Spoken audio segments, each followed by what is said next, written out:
नमस्कार, मैं डॉक्टर गौरव गोयल। मैं director and head neuro intervention surgery Medanta hospital Gurgaon से।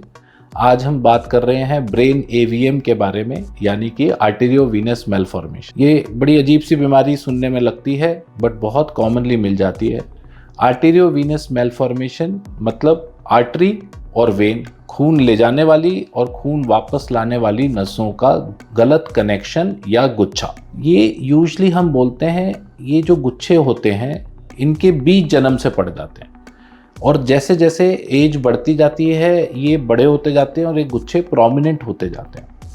मोस्ट कॉमन कॉज 10 से 20 साल की उम्र में जब भी हम देखते हैं कि ये गुच्छा फट गया तो ब्रेन एवीएम ही कॉज निकलता है, और आगे भी 50-60 साल की उम्र तक ये धीरे धीरे बढ़ के दिक्कत हमें दे सकते हैं। तो सीधी भाषा में बात करें तो जो हार्ट से नसें दिमाग में जा रही हैं आर्टरी, और जो ब्रेन से गंदा खून वापस हार्ट की तरफ ला रही हैं वेन, वो दोनों नसें जब एक तरह से गुत्थम गुत्था होकर गुच्छा बन जाती हैं तो वो ब्रेन एवीएम कहलाती हैं। इसके सिम्टम्स कैसे आएंगे, आपको कैसे पता चलेगा कि मुझे ब्रेन एवीएम हो सकता है कि नहीं? तो जैसा मैंने बोला, सबसे ज़्यादा खतरनाक बात तो ये कि गुच्छे फट जाएं, वीक स्पॉट होते हैं, तो ब्रेन हैमरेज हो गई, ब्लीडिंग हो गई, आदमी बेहोश हो सकता है, बहुत तेज सर में दर्द हो सकता है, उल्टियाँ हो सकती हैं, कोमा में जा सकता है। दूसरा होता है दौरे पड़ना, क्योंकि इसमें से एक नॉर्मल स्ट्रक्चर नहीं है, ये दिमाग के हिस्सों को इरिटेट करता है, दौरे पड़ सकते हैं।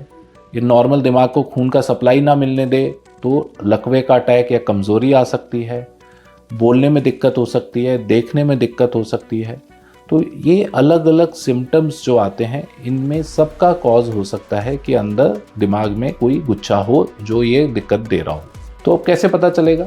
जब एक बार कोई डॉक्टर आपको इवैल्यूएट कर लेता है, आपकी जांच कर लेता है, तो अगर उसे शक होता है तो एक सीटी स्कैन या एमआरआई के माध्यम से देखा जाता है। कई बार इंसिडेंटली भी मिल जाते हैं कि हमने किसी और कारण से, किसी पेशेंट को लगता है कि हाँ मुझे कभी कभार दर्द होता है, माइग्रेन का सा हेडेक लग रहा है, बट हमने एमआरआई किया और एवीएम मिल गया।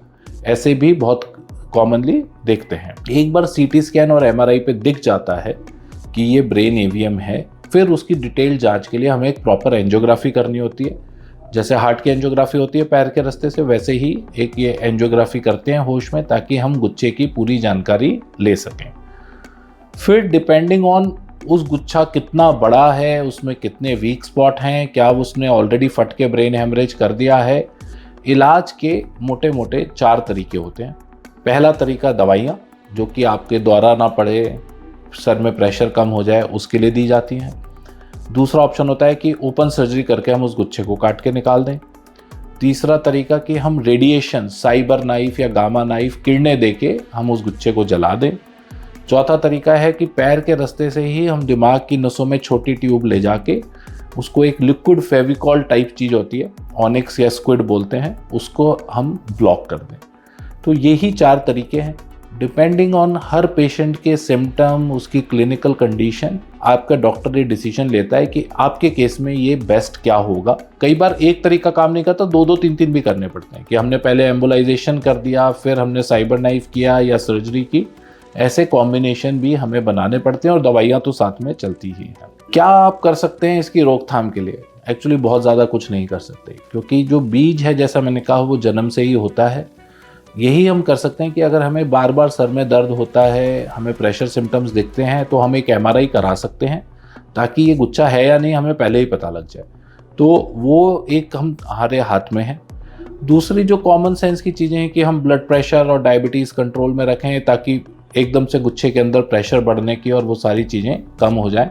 इसको रोकने के लिए इसके अलावा आपके पास बहुत ज़्यादा ऑप्शंस नहीं है। ऑप्शन यही है कि टाइमली डायग्नोज हो जाए और फिर उसका टाइम से ट्रीटमेंट हो जाए। तो ये एक शॉर्ट में हमारा प्रयास था आपको ब्रेन एवीएम के बारे में समझाने का। अगर आपको और डिटेल जानकारी चाहिए तो हमसे संपर्क कर सकते हैं। नमस्कार।